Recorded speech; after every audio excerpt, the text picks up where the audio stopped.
my outtakes. There's going to be more outtakes than there is actual usable stuff. As we round up our week, I've got more birthdays, of course, some celebrations and honors for some actors, more news about Paramount Global and its future, even more images and videos from Star Trek The Cruise, along with a very helpful diagram, plus information on Discovery, a new 7 of 9 adventure, and Star Trek Prodigy. This is the Star Trek Void, where I try to fill in the gap between new episodes with some news, some information, and hopefully a little bit of entertainment. And as promised, we're going to start off with good news. We have some happy birthdays. And so we're going to start with the TrekMovie.com post where we celebrate Chase Masterson. Super fun person to meet if you get to in person. I only talked for like 2 seconds and she's just full of bright energy and she loves Star Trek. This post says, happy birthday to actress and advocate Chase Masterson, who played Lita on Star Trek Deep Space Nine and again on Lower Decks. Lita was only supposed to be in 1 episode, but Masterson impressed the producers and they made her a recurring character. And we're hashtagging Star Trek Deep Space Nine and Star Trek on this one. So happy birthday, Chase. And a happy birthday to Karen Robinson. This post also from StarTrekMovie.com. Happy birthday to Karen Robinson, who played Trill Leader Pav in the Star Trek Discovery episode Forget Me Not. And That Hope Is You Part 2. Fans of Schitt's Creek know her as Ronnie Lee. And I really loved Forget Me Not. That was a really, really good episode because I've always enjoyed the Trill and how the symbiotes operate. I thought it was fantastic that one was put into a human and it worked out just fine. Who knows how that could have worked out for Will Riker in the long run on TNG when the Trill were first introduced. I don't know who you are. You must understand. Whoever I seem to be, I am Odan. And now a little extra news for some of our actors, as Patrick Stewart is about to receive the Showperson of the Year award. This one shared by Trek Central on Instagram. Breaking, Sir Patrick Stewart to receive Television Showperson of the Year award. The ICG Publicists Guild will honor Stewart with a 2024 TV Showperson of the Year award. He'll receive the award at the 61st Annual ICG Publicist Awards luncheon on March 8th. So congratulations to Sir Patrick Stewart. But he's not the only one of our Picard Season 3 actors to get a little extra recognition and some really good news. As LeVar Burton shares this post, coming to an AMC theater near you on March 17th. Be sure to check your local AMC for screening times. And this is all about Reading Rainbow, that's documentary. Butterfly in the Sky scores U.S. theatrical release from AMC theaters. Fantastic. We're going to see this documentary available in theaters, so check your listings near you so you can check it out. And once again, Paramount has made the news, at least my news, as some new changes and developments are worth discussing. Not least of which is Warner Brothers Discovery dropping out of the running for those stocks. Yeah, according to this article by Bay Street, Warner Brothers Discovery calls off merger talks with Paramount Global, which in theory leaves the Allen Media Group and Skydance still in the running. Though oddly, this article points out that the media group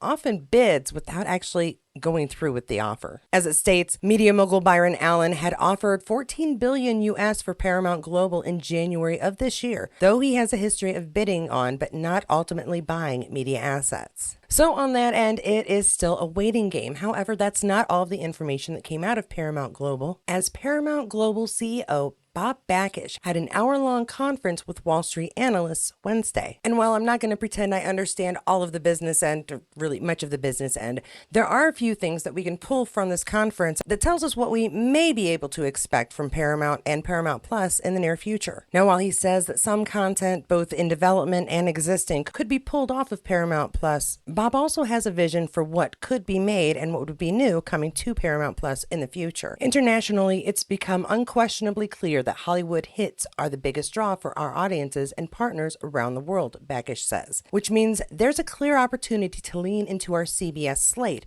Paramount Plus originals, and Paramount films while slowing spend on local content and associated marketing, which, if you read through the article, means that Paramount won't be focused on building local content internationally, but they are going to try to build more content which does tend to play well internationally, and even goes on to name Star Trek Discovery as one of its strong shows for the first quarter of 2024. And while much of this talk was about what would be happening in 2024, they also compared it to what had happened and that they believe that 2024 in all will be more profitable than in previous years. And here's to hoping. Now, while they aren't committed to making local shows internationally, they are committed to making shows internationally. I know it's kind of confusing, but basically the cost of creating film and television is cheaper in other places other than, the US. We've learned that by doing a lot of productions in Canada. And now CBS also has NCIS Sydney. This information could actually bode well for anything sci-fi because we're inside a set most of the time, and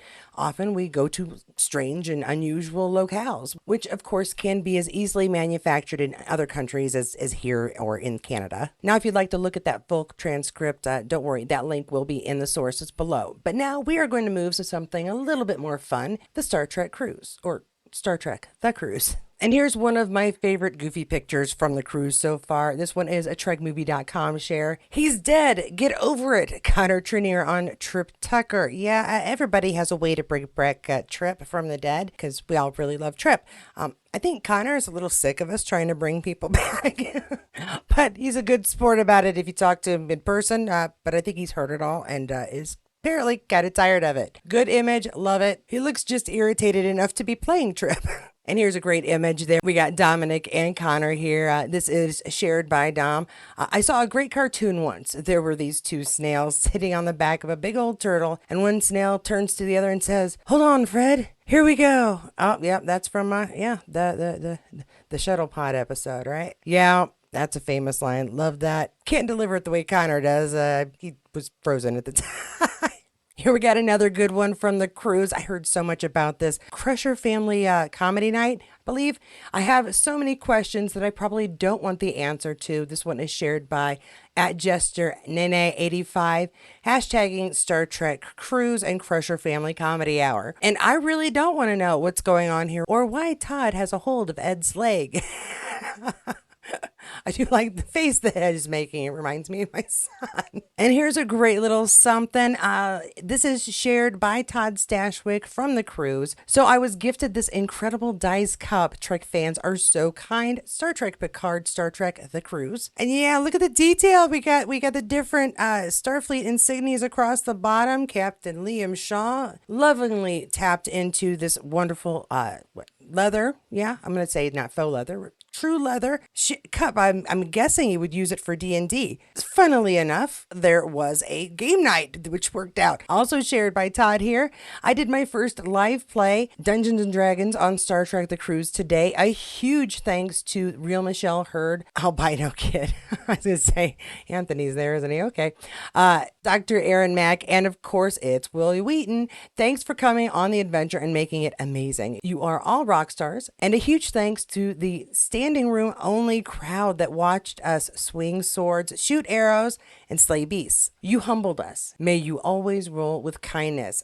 Super fun. What a great picture right there. I wonder, can you see any secrets? I don't play Dungeons and Dragons. I was going to see if my husband wanted to try it and play. Can you tell any secret things going on? Let's check the other images. All right, so these are the folks right there having a good time. And it sort of looks like Todd's trying to make one of those hearts with your hands, but it's not really working out. And Michelle's checking it out, see what the heck he's doing. See, now this is the view you need, right? So he's the dungeon master, which I'm understanding runs the game. So does he have all the secrets back there? Anyway, next picture. Oh my goodness, we are all ridiculous. Okay. I always worry, I don't think I have enough imagination for this game. But it looks like they have such a good time that I want to try it. You hear Will and Todd talk about it enough, you're like, well, it's got to be fun, right? Right? And there you go, the standing room only crowd in the back, just to be able to watch this game with people. That's fantastic. See, my problem is, and Todd and I are 5 years difference in age. I think Will's a couple of years older than me. The problem is that even though I'm of this generation, the only guy that I knew who played Dungeons and Dragons was the weird guy nobody wanted to really be around. He was kind of creepy, and he was especially creepy to girls. Don't know what the deal was. Most of my friends were guys, and there was no issue with it. He was a creepy dude, or at least made me feel uncomfortable. I shouldn't say that, because he probably wasn't doing anything on purpose. We were all kids. But now I kind of want to try Dungeons and Dragons. And there was even more fun stuff going on. Oh yeah, I've got a video too coming up here. Let's see what's next. All right, so we've got a nice view off somebody's balcony, and Captain Wesley Crusher, who maybe did some time traveling, I'm guessing. Yeah, all right, so getting a little view of Will Wheaton's suite and from his balcony. Nice. Thanks for sharing, Will. And because the guy loves to share pictures, another Will Wheaton share. Imagine my delighted surprise when I ran into Rachel Maddow cosplaying as Wesley Crusher on Star Trek The Cruise. Oh, nice, nice. Oh, and I like this first comment here made by Mark Richards Incorporated. For a second there, I thought your t-shirt said LeVar Burrito. And now I want a t-shirt that says LeVar Burrito and a burrito named after LeVar Burton. Okay, cool. I'd say we go for it. What was your character in London? Of course. How could I not know that? And you? I know. How did I not know? So anyway, oh my God. Oh God. Anyway, enjoy your night. Enjoy the pizza. Thank you. I don't mind.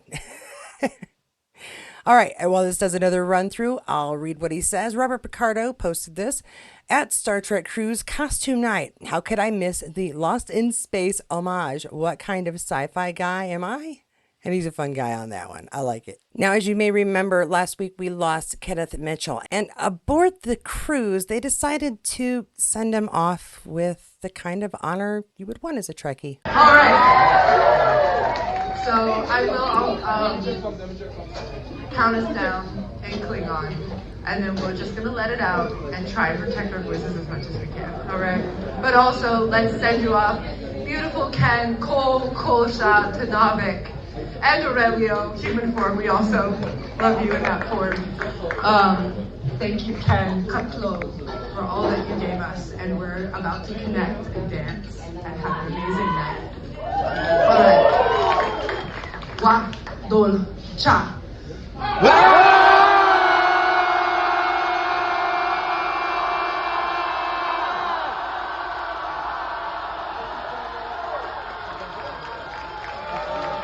right, thank y'all. Take it away. I'm going to share one more fun thing about the Star Trek cruise, and then I think I'm probably going to be done talking about the Star Trek cruise until next year. This post is by Mihu System 47, and it is a layout of the cruise ship. All right, and so here you can see from one end to the other the layout of the ship, which is, I think, pretty cool.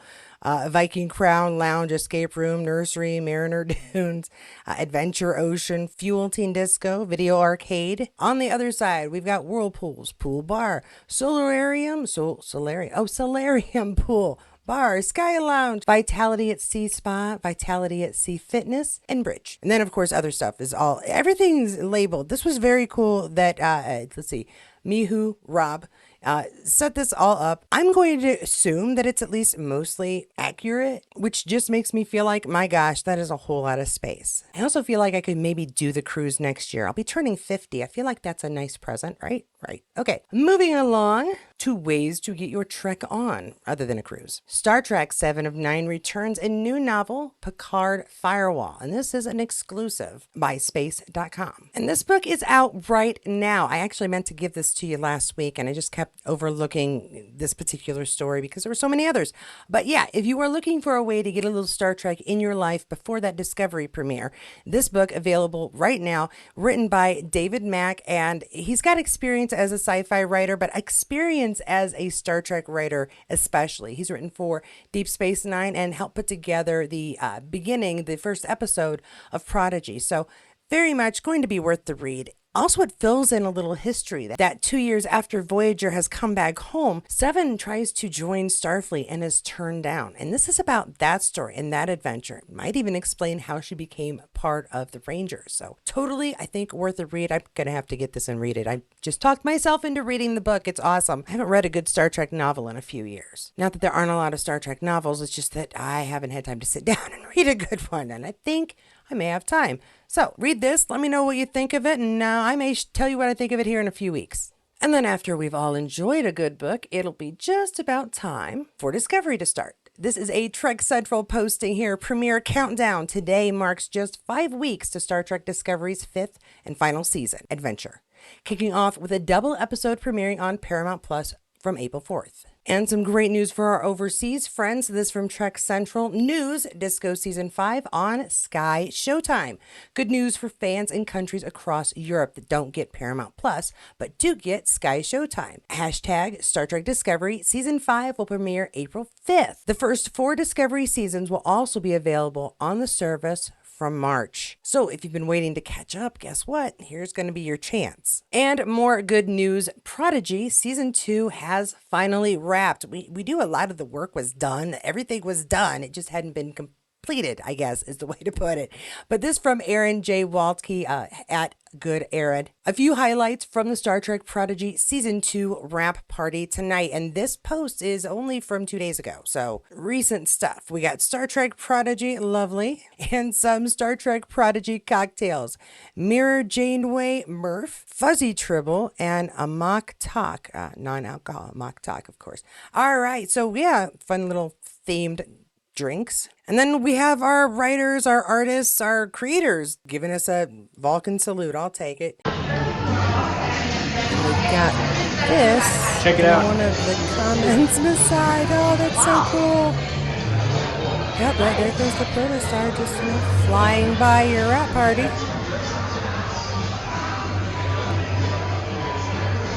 Nice. It's like it's following it. That's really cool. And that is about all I have for us today. A little bit of this, a little bit of that. Happy celebrations for some actors, some interesting news, some curious future for Paramount. So yeah, same stuff, different day, basically. Now, if you enjoyed any of those articles and want to know more about them, please find the links in the sources below to anything that I've talked about today. If you've enjoyed it and enjoy the format, please give me a like. Don't forget to subscribe and hit that notification bell so you'll know when new videos come out. I also talk about Outlander and occasionally other shows, so do expect to get a various amount of content on varying subjects. To my Patreons and members, thank you again for your support. Members, look out for a call to join me on a Google chat in the near future. I'm thinking like the first full week of February. And Patreons, the week after that. Now, if you found that you just did not get enough Star Trek information and want to hear more about the crews and other strange things that are going on in Paramount, please do check out any of my other previous videos. You can also find last week's update on my GoFundMe as I try to get myself to Indiana Comic-Con and get as many signatures I can for Star Trek Legacy to be made. That show is still up in the air, and while Paramount's future is also undefined, we want to make sure that Legacy stays in the forefront of everybody's minds so that when they do decide what's going to happen next, Legacy is on their list of choices of what to create for fans. And you can also find out more information on Letters for Legacy, as well as help me get the rest of my GoFundMe, as I have just one thing left to order, and that is the cards to hand out for people so that they can share the QR code with their friends and visit Letters for Legacy at their convenience to send their own letters. Thanks so much for joining me. Please check out any of the videos after my bloopers, because there's going to be a lot in this one. And I'll see you there. And more hashtag breaking Sir Patrick Stewart not least of which is that the yeah, according to this article, I love inventing new words. Or why Todd has my video went funky while I was reading that, so now I have to wait for it to run through again. Yay!